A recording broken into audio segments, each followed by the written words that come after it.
Good morning. My name is Kayla Muse, and for my curriculum breakdown, I will be doing a SLO from topic 1, physical properties of matter. The SLO I picked is C11-1-02, which is use the kinetic molecular theory to explain properties of gases. So they suggest it takes 1.5 hours based on going through it a few times. I think it would take a little longer than that, and I split it up into 2 sections.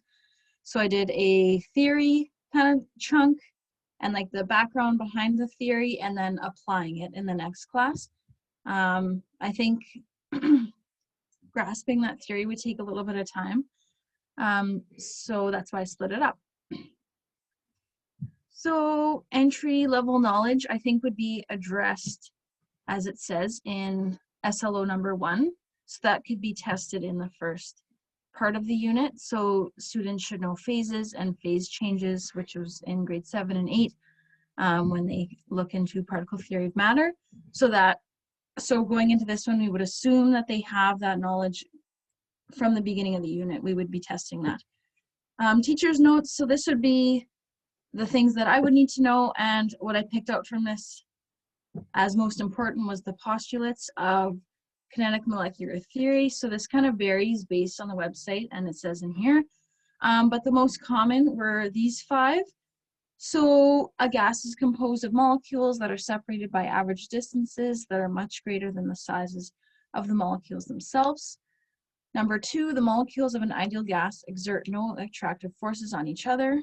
Number 3, the molecules are in constant random motion.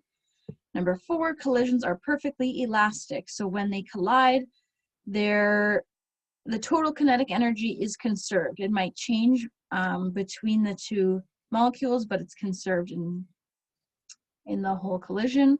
Number 5, the average kinetic energy of the gas molecules is directly proportional to the absolute temperature. So this would be the main focus for me as the teacher to have a good understanding.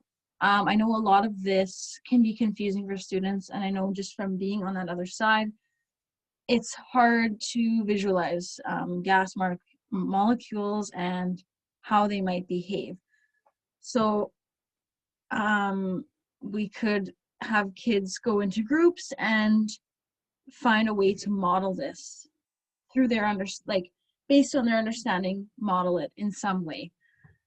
Diagram, model, posters, written up explanation. We then move on to a model, I want to say, of 2 different energies, and it's colliding with the wall. So particle collides with the container wall. Its initial energy is represented by E1, and after the collision, the energy is represented by E2. I think this is a good model, but as shown later, there are stimulations that could be used. I think that would be a little more interactive for students. Just having a picture, again, doesn't do much for me and understanding the concept. So I feel like I would incorporate that into my lesson. We then move on to another type of model, I guess, showing the different types of collisions. I think this does a good job. It shows inelastic collisions, which lose energy as they progress. So this ball is slowly losing its energy, and comparing that to elastic collisions. So at the end of this lesson, they suggest a question, I guess, for students to answer. So coming up with ideas or real life examples of inelastic and elastic. I think to kind of help the flow of the lesson, that should be done right after you teach it, not at the end. There's a lot of content to go through, so I feel like if it's relevant now, ask it now and get them to apply it, rather than at the end when they have to think back to it. If you wanted to test it later, that could be done on a unit test.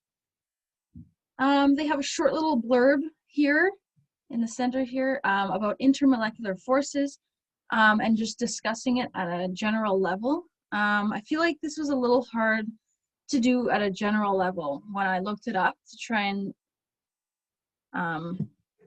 get the general idea. All of these further examples of forces. So dipole, dipole, London, dispersion were brought up. So it's hard to understand fully the concept without jumping into that. It mentions that they will be taught later in the unit. I feel like you could make that connection earlier on, or just talk about it once and talk about it in detail for the first time. Don't just touch on it and then move on. I feel like that could be confusing for students. We then move on to an activity, a demonstration to illustrate the properties of gases. This is a great example of a macroscopic mode. So incorporating those different modes of representation in the classroom, making the connection to the real world and making associations for how the world works or operates. So this is something easy. The cleanup is minimal. There aren't many things to take into consideration. You're taking a bike pump, plugging the end and pushing the handle, causing the gas inside the tube to compress. So this is just a simple demonstration that can allow kids to make the connections to things that we use in the real world. So I really like that. It then jumps to research. I put a big question mark around that because I don't know how effective this really is. I've learned that in my practicum, students aren't a huge fan of research, and I've often jumped to that, but they don't respond well. And to research a bunch of old scientists, I don't think is the most thrilling thing. And I don't know the quality of work we would get out of them. So I feel like it would be better to go through it as a class, either you providing notes for them and we go through it together. Maybe they have some questions to answer at the end, or an old teacher of mine did fill in the blank notes. So it kept us engaged for content like this that maybe didn't seem as important to us as it should have. And obviously understanding the history of science is important, and I feel like we shouldn't just cut it out of the curriculum, but it needs to be added in a way that students will respond and be engaged still. So that would be one thing I would tweak for this part of the lesson. So that's kind of the end of my lesson 1. So then jumping into lesson 2 is applying it. And they have a diagram of the kinetic energy distribution. So this is just used to show how scientists might determine that particles would have a range of speeds. Looking over this, I don't think I would use it in my class. I had trouble putting together the pieces of what was happening, and trying to explain it to a group of students would not go well. I prefer things moving and me watching them change rather than a picture showing arrows and things moving. I can't connect the pieces. Maybe that's just me, but I would like to give the option of something else so students can actually see what's going on. So I think this is a little bit outdated. I found a graph similar to the one that they provided here at the bottom, but this one has a little bit of writing, it has some color. So this is something I'd like to work with rather than this one. I understand that analyzing a graph is important, but I like that this has a little bit of arrows and words to kind of go off of. So only a few molecules have low kinetic energy, and it's showing what that peak represents and the overall average kinetic energy. So that's kind of where I would head in this section. I'm just not a huge fan of this. It's a little unclear and hard to piece together the theory and applying it.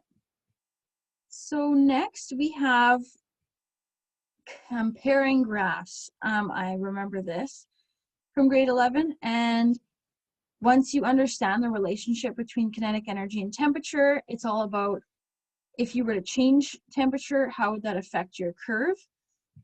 And they're incorporating that formula in right away. So using that symbolic mode of Ke is equal to 1/2 mv squared. So just keeping that in mind when you're thinking of this graph. So I like that we're getting them familiar with symbolic representations early on. I have a stimulation that I would use for this. I'm a huge fan of them. I just started getting into them, but it allows you to manipulate the variable that we need. So in this case, it's temperature. So I'm just putting some particles into this sealed container. The temperature is at 300 Kelvin. We're not too worried about pressure for this. This is just temperature graphs right now that we're comparing. So A and B right in the center.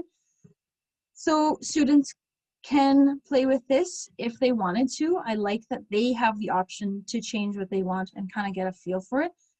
So I've added some heat, and by doing so, it shows students what's happening to the gas particles. So they're, as you can see, they're moving fast.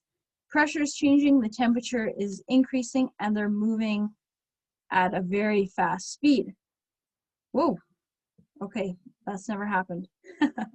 But this is just to show students what would happen. And I like that it gives you that visual and that ability to manipulate something. So I just addressed the modes that this lesson has. So numerical modes, along with a graph, could be a chart of data for students to investigate or analyze. So you could have those temperatures and pressures, or the average, like the kinetic energy and the temperatures. So students can actually see those numbers and what they're meaning and correlate that to a graph. We have graphical mode here right in the center. So it's showing that kinetic energy is related to the molecule speed, the temperature. Symbolic, as I've said, is using those formulas. And particulate mode, I don't know how this could be physically modeled, but manipulating a stimulation might work for that mode, but I wasn't too sure. For assessment, they provided quite a few rubrics. And based on what you do, that would be different. They suggested a research project for those scientists, so they provide a rubric for that right here. Great resource. I don't think I would go with a research project though, so I wouldn't use this one. They also have one for decision-making process activity. This is quite long. This is 2 full pages of marking, and I don't think for this lesson all of this would be necessary. I like the idea of creating diagrams, visual displays. I think if we can make this visual for people, they would have a better chance of learning it because the concept is so abstract. So like I said earlier, having students look into those postulates, so that could be part of the assessment. So either having students pick from one of those 5 and demonstrating their understanding of it. That would be an option. I think that's about it, but thanks for listening.